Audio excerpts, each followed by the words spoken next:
O assunto da videoaula de hoje será o curtíssimo mandato do presidente Café Filho, que sucedeu Getúlio Vargas após o seu suicídio e que antecedeu o mandato do famoso presidente Juscelino Kubitschek. Como vocês viram na videoaula anterior, o ex-ditador Getúlio Vargas havia retornado à presidência do Brasil após o fim do período ditatorial em 1950 e governou o Brasil até agosto de 1954, quando, muito pressionado por partes da elite, do empresariado, principalmente do Exército e da UDN, ele tirou a sua vida em agosto de 1954. Naturalmente, quem assumiu o poder então foi o vice-presidente de Getúlio Vargas, Café Filho, que assumiu o mandato presidencial em seu lugar em agosto de 1954. Getúlio Vargas e Café Filho não gostavam muito um do outro. Durante o mandato de Getúlio Vargas, toda aquela pressão para que ele renunciasse, Café Filho foi uma das pessoas que sugeriu a Vargas que os dois renunciassem em conjunto. Naquela época, haviam duas eleições separadas, uma para presidente da República e uma para vice-presidente. E o Café Filho foi eleito em uma eleição separada para vice-presidente. Não é igual hoje em dia que presidente e vice-presidente são eleitos na mesma chapa e as pessoas que votam no presidente automaticamente votam no vice-presidente. E o seu curtíssimo mandato presidencial é até novembro de 1955, ou seja, ele ficou pouquíssimo tempo no poder. Foi basicamente para completar o final do mandato de Getúlio Vargas, até que as eleições presidenciais que escolheriam o presidente que governaria o Brasil em 1956 fossem concluídas. Ele não teve tempo de fazer muita coisa. Algumas das suas medidas econômicas, no bojo da crise econômica pela qual o Brasil estava passando, consistiu, por exemplo, em reduzir alguns dos gastos públicos que marcaram o governo do Getúlio Vargas e reter o imposto de renda, a fim de amenizar as contas públicas do Brasil naquele momento. Mas chegando lá para 8 de novembro de 1955, o presidente Café Filho começou a alegar que estava assim, com alguns problemas de saúde e começou a dizer que ele precisaria ser afastado da presidência da República temporariamente. Mas, galera, um evento muito importante estava acontecendo no Brasil naquele momento, em meados de 1955, que seriam as eleições presidenciais que decidiriam quem seria o novo presidente do Brasil, que governaria o Brasil a partir de janeiro de 1956. Quais eram as três principais forças que estavam em disputa naquele momento? Uma delas era a UDN, liderada, por exemplo, pelo jornalista e deputado federal Carlos Lacerda, que lançou como candidato à presidência o Juarez Távora, um ex-tenentista. A UDN, fortemente apoiada pelo Exército, tinham muito receio de que um candidato getulista chegasse ao poder, principalmente por conta da fortíssima comoção gerada pelo suicídio de Vargas e a posterior divulgação da sua carta testamento, que comoveu uma grande parte da população brasileira, que inclusive saiu às ruas revoltadas com as condições ou pelos responsáveis pelo suicídio de Vargas. A outra grande força que disputava as eleições era o PSD, que lançou a candidatura do ex-governador de Minas Gerais, Juscelino Kubitschek, visto por muitos como um herdeiro da tradição getulista, principalmente pelo fato de que o PSD foi um daqueles partidos que surgiu durante a era Vargas. A terceira força em jogo era o PTB, um partido muito ligado ao getulismo, que surgiu na época das campanhas do queremismo, lá para o finalzinho do período ditatorial do Vargas, quando as campanhas do Queremos que Getúlio fique saíram às ruas, um partido criado pelas forças sindicais e trabalhistas ligadas à ditadura do Estado Novo do Getúlio Vargas. Lançou de forma coligada com a chapa do Juscelino Kubitschek João Goulart como candidato à vice-presidência da República. O mesmo João Goulart, que havia sido ministro do Trabalho de Getúlio Vargas, tinha muita conexão com as lideranças sindicais e com os movimentos sociais, e que na época da presidência do governo Vargas havia proposto o aumento de 100% dos salários mínimos, o que indispôs ele com as elites do país, com o exército e com as lideranças da UDN do Carlos Lacerda. Juscelino Kubitschek e João Goulart eram vistos como pessoas que iriam dar continuidade à política getulista que havia sido combatida pelo exército, por parcelas da elite e pela UDN. O exército muito alinhado com os Estados Unidos, com medo de que o Brasil desse uma guinada à esquerda, e a UDN, porque tinha pretensões de chegar ao poder, se livrando daqueles políticos getulistas. Eles haviam acabado de tirar Getúlio Vargas do poder. Então eles viam com muita preocupação que dois candidatos ligados a Getúlio Vargas estivessem disparados na campanha eleitoral, por conta do grande comoção popular gerada pelo suicídio do Vargas. A aproximação de João Goulart com lideranças sindicais fazia com que parcelas do exército das elites enxergassem nele a possibilidade de que o Brasil desse uma guinada à esquerda e se transformasse em uma república governada por sindicalistas. Algumas alas mais conservadoras do exército e das elites e da UDN até mesmo associavam João Goulart à figura do comunismo internacional, que assombravam não só as elites do Brasil, mas do mundo inteiro, naquele contexto de Guerra Fria,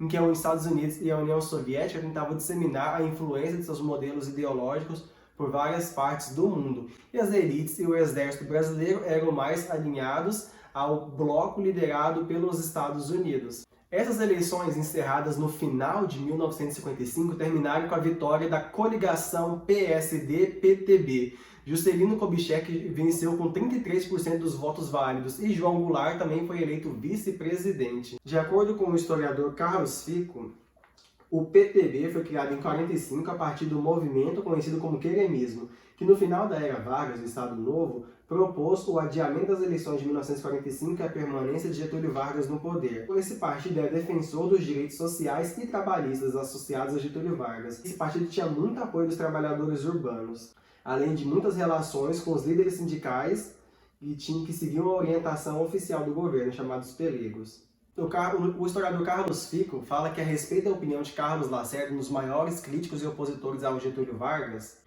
para esse líder udenista, a candidatura de JK devia ser afastada. Em uma de suas aparições da TV, antes do lançamento do nome de JK pelo Diretório Nacional do PSD, o Carlos Lacerda fez uma previsão de impacto, em frase que se tornaria famosa, embora totalmente desmentida com o tempo. Juscelino não será candidato. Se for candidato, não será eleito. Se for eleito, não tomará posse. Se tomar posse, não governará. O próprio presidente na época, Café Filho, cedendo às pressões do Carlos Lacerda e de membros do Exército, tentou coagir JK a não se candidatar à presidência, sem sucesso. JK afirmou não ter medo daqueles que não queriam que ele se candidatasse. Como vocês viram, o presidente Café Filho foi afastado por problemas de saúde no finalzinho de 1955. Quem assumiu seu lugar foi Carlos Luz, presidente da Câmara dos Deputados, que assumiu seu lugar, mas que governou somente por 3 dias. Ele governou de 9 de novembro até 11 de novembro de 1955. Nesse momento, o Carlos Luz, que também era contra a posse de Juscelino Kubitschek, por vê-lo como um herdeiro do getulismo, associou-se à UDN e aos militares que já estavam cogitando a possibilidade de darem um golpe de Estado perpetrado pelos militares, que já queriam dar um golpe de Estado naquele momento para impedir que Juscelino Kubitschek assumisse a presidência da República. Vejam bem, Café Filho havia assumido após a saída de Vargas. Durante esse período aconteceu um novo processo político-eleitoral para decidir quem seria o novo presidente da República a partir de 1956. No ano de 1955, Café Filho se afasta e Carlos Luz assume a presidência da República no seu lugar, já que o Café Filho estava com problemas de saúde. Carlos Luz, a UDN liderada por Carlos Lacerda e a alta cúpula do Exército planejavam dar um golpe de Estado para impedir que Juscelino Kubitschek assumisse a presidência da República. Aqui vem o plot twist, a reviravolta. O ministro da Guerra, Henrique Teixeira Lott, era uma das grandes lideranças militares, só que completamente contra a aplicação de um golpe de Estado que impedisse um presidente legitimamente eleito de assumir o poder. O general Lott era um ferrenho defensor da preservação do processo legal. Vejam bem, ele não era getulista. Na verdade, o general Lott não tinha nem um pouco de simpatia nem pelo Getúlio Vargas, nem pelos candidatos getulistas. Inclusive, ele não apoiou a candidatura de Juscelino Kubitschek, ele apoiou a candidatura do seu rival, da UDN. No entanto, uma vez que Juscelino Kubitschek havia vencido, ele defendeu que Juscelino Kubitschek deveria sim ter o direito a assumir a presidência, já que legalmente ele foi o vencedor das eleições. E em 11 de novembro de 1955, o ministro da Guerra, Henrique Teixeira Lott, para garantir que JK assumisse a presidência da República, deu em 11 de novembro um golpe preventivo para garantir a posse de Juscelino Kubitschek, o chamado Movimento do 11 de novembro, por conta da data em que ele deu. Como aconteceu? O historiador Carlos Fico conta que Lott seguiu de madrugada para o Ministério da Guerra e ordenou que o Palácio do Catete fosse cercado. Tropas do exército rapidamente tomaram os pontos estratégicos da capital da República. Fiuza foi preso, Carlos Luz, virtualmente deposto, resolveu refugiar-se no Ministério da Marinha, juntamente com alguns ministros e o deputado Carlos Lacerda. O presidente interino dizia que tinha sido traído e que não se entregaria. Decidiu deixar o Rio de Janeiro e dirigir-se para São Paulo, pois supunha ser possível instalar lá um governo à parte, já que o ministro da Marinha o informara de que os fortes de Santos permaneciam fiéis a ele. Então ele e o Carlos Lacerda embarcaram no cruzado Tamandaré. E aqui vem uma das partes mais interessantes, galera. O general Carlos Lott não hesitou em mandar atirarem no navio, pondo em risco a vida dos embarcados. Mas esse navio Tamandaré escapou e não reagiu. Carlos Lacerda, entretanto, logo percebeu que havia sido derrotado. O governador de São Paulo, de quem dependia a instalação do governo federal em Santos, não se definiu em relação ao apoio. Além disso, durante a tarde do dia 11, a Câmara e o Senado declararam o impedimento de Carlos Luz e, em consequência, o vice-presidente do Senado, Nereu Ramos, tomou posse como novo presidente da República, o terceiro em 15 meses desde o suicídio de Getúlio Vargas. Então, do finalzinho de 1954 para o finalzinho de 1955, o Brasil teve 3 presidentes: Café Filho, Carlos Luz e Nereu Ramos. Nereu Ramos, no caso, era presidente do Senado e assumiu após a saída de Carlos Luz, no final de novembro de 1955. Curiosamente, galera, nesse momento, o Café Filho, que havia assumido no finalzinho de 1954, subitamente recuperou seu mal-estar. Vocês se lembram que durante as eleições de 55, o Café Filho saiu porque alegou não estar se sentindo bem e o Carlos Luz assumiu no seu lugar? Depois que o Carlos Luz foi deposto pelo golpe preventivo do Marechal Lopes, o Nereu Ramos assumiu seu lugar, de repente o Café Filho subitamente recuperou-se de seu estado de saúde e quis assumir novamente a presidência. O general Lott e o novo presidente Nereu Ramos já imaginavam que ele queria fazer isso também para impedir a posse de Juscelino Kubitschek. Nesse momento, galera, Nereu Ramos instituiu o estado de sítio no Brasil. O seu objetivo era ficar no poder nesses últimos diazinhos de 1955, só para o ano acabar logo e poder assegurar a posse de Juscelino Kubitschek em janeiro de 1956. E finalmente, galera, em janeiro, Juscelino Kubitschek toma posse da presidência do Brasil e será o novo presidente do Brasil para um mandato de 4 anos, que será o tema da próxima videoaula aqui do canal. Então, se você quer saber como vai ser o governo de Juscelino Kubitschek, considerado por muitos um dos mais importantes presidentes do Brasil, que vai dar continuidade à política desenvolvimentista de Getúlio Vargas, então não deixe de clicar em curtir nesse vídeo e se inscrever no canal Ensino de História para acompanhar as videoaulas de História e outros assuntos relacionados às ciências humanas que são lançados toda semana aqui no canal.